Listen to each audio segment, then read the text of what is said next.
Hello all, and welcome back to the Potted Plant Politics YouTube channel. In today's video, I thought I'd talk to you about my current situation and give you an insight into my current thoughts on a very difficult me and my personal opinions versus the rational economist in me argument. So the argument is, recently my local authority said that they would not give me a PA to go to uni because it's too expensive. And for those of you who don't know, I want to do a master's in legal foundations or some sort of law because I want to become an insolvency practitioner. And in order to achieve the best possible outcome for myself, I believe that I would need a PA. But the problem is, PAs are more expensive than what I'm currently being provided, which is community care. I recently put in a formal letter to my local authority, basically saying why I should have one and presenting my case for why that is. And the whole dilemma this video is based upon is my emotional thoughts versus my rational thinking economic brain. Because here's where it really gets painful. From my emotional perspective, I want a PA because I want to achieve my goals, do a master's degree, live independently, become an insolvency practitioner. But then, if we switch it up for just a second, my economics brain is thinking, but what about budgets? What about if they allocate the money to you for your very expensive PA, then they'll lose out on potentially community care contracts for like 5 other people or 10 other people or whatever the number is. The point is that scarce resources have alternative uses. This is what we call allocative efficiency. Allocating a resource to somewhere we can extract the best value out of that resource. In this case, the resource is money. And the job of any local authority is to be objective in where they spend that money, as to care for the most amount of people with their limited resources. So if the point is objectivity, why would they fund one person when they could possibly fund 5 people with the same amount of money? And that is an opportunity cost issue.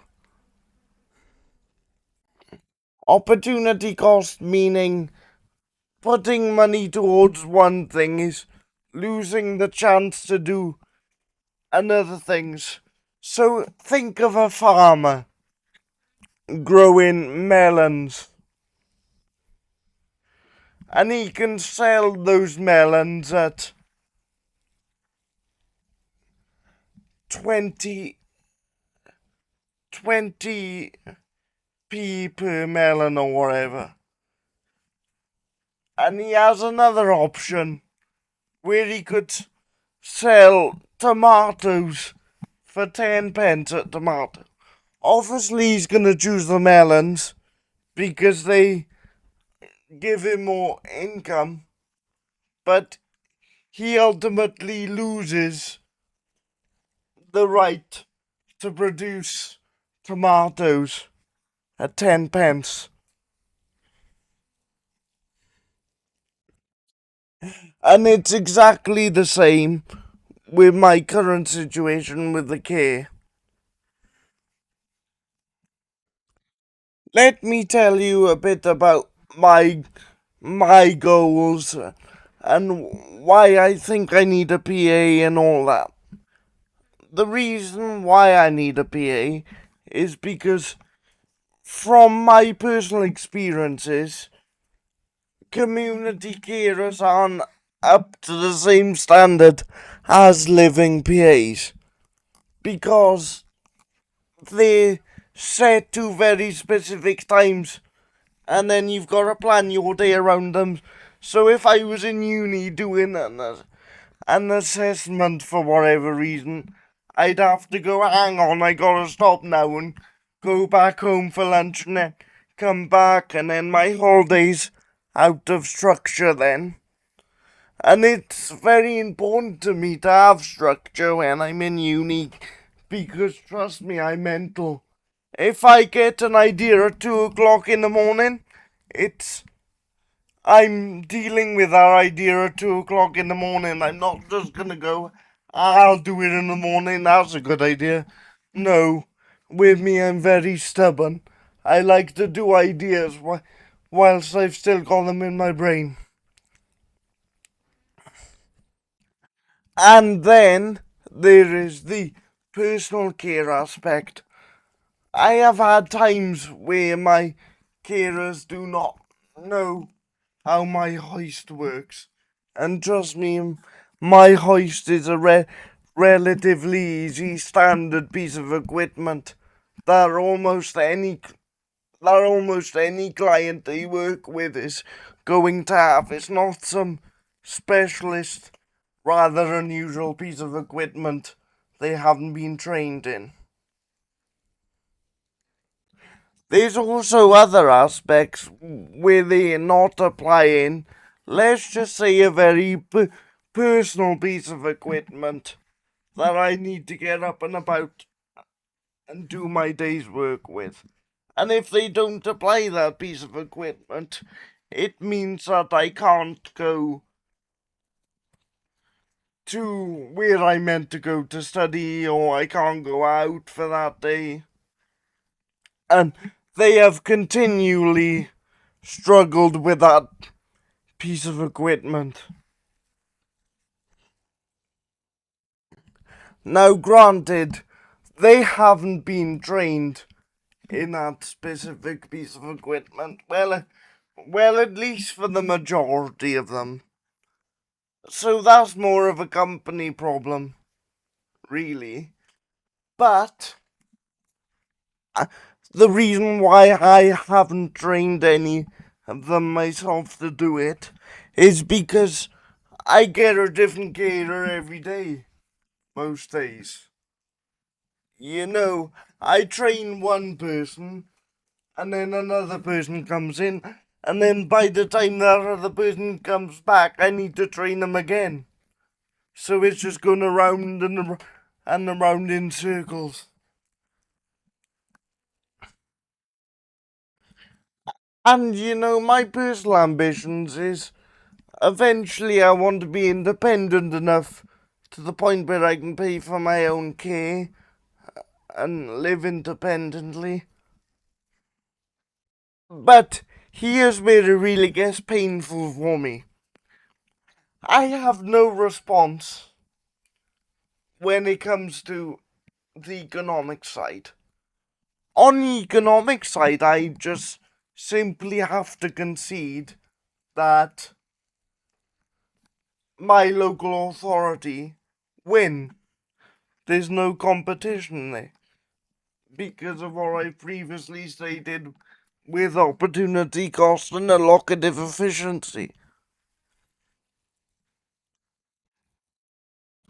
And I can bet on myself all I want. I can say that I would achieve these things because I genuinely believe them. And my track record shows it. Everything I've set out to achieve, I've achieved. My degree, done. I've got an unconditional offer to study my master's, done. I achieved that. But then, it's all well and good having an unconditional offer. But then reality comes along, and RCT don't want to fund your PA. Next thing you know, you're postponing the offer until next year, and then next year the university contacts you, go in the course isn't available anymore because RCT, because there wasn't a right number of applicants for the course, so they're not doing it. Just my luck. I get accepted for a master's and I do everything right, and other people let me down. Typical.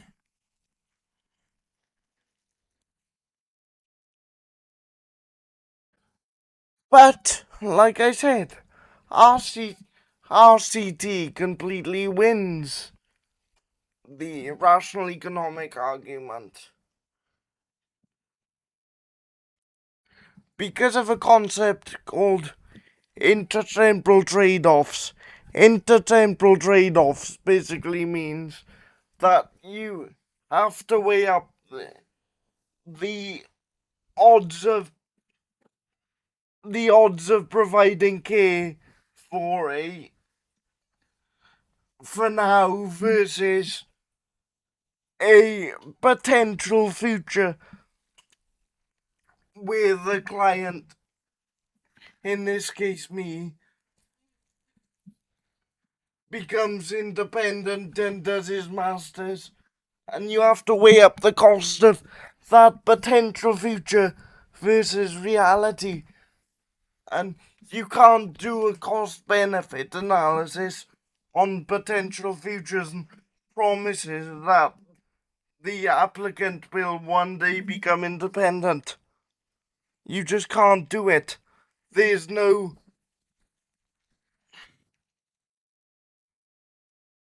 allowance for that. There's no equation in Excel that you can do which deposits theoretical numbers.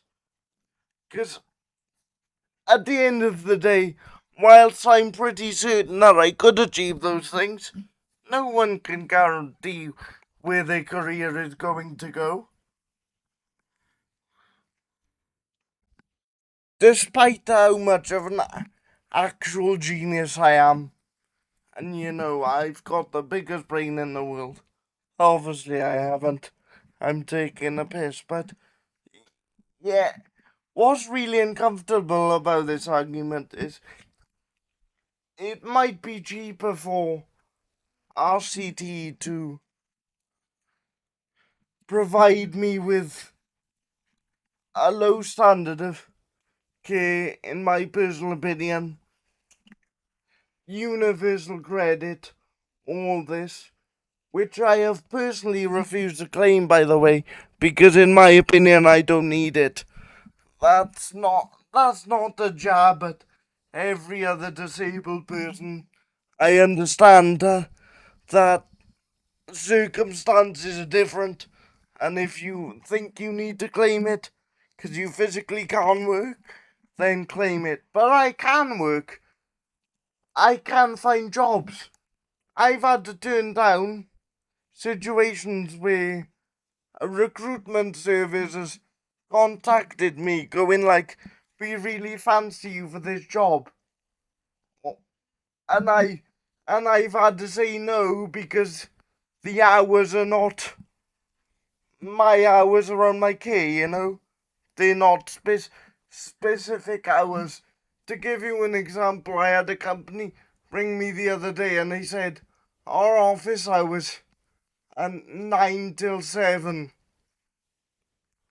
6 days a week, and they were like, could you do that?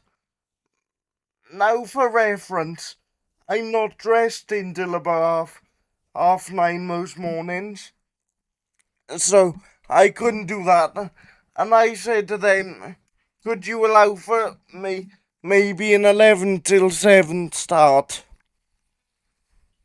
And they said, no, but we'll keep you on the books for when a job like that comes up. So it's like, I want to do things, but I'm being prohibited from doing those things by community care. But then to switch back to RCD's perspective, what I would need then is I'd need a PA, I need help in work, I need a car probably.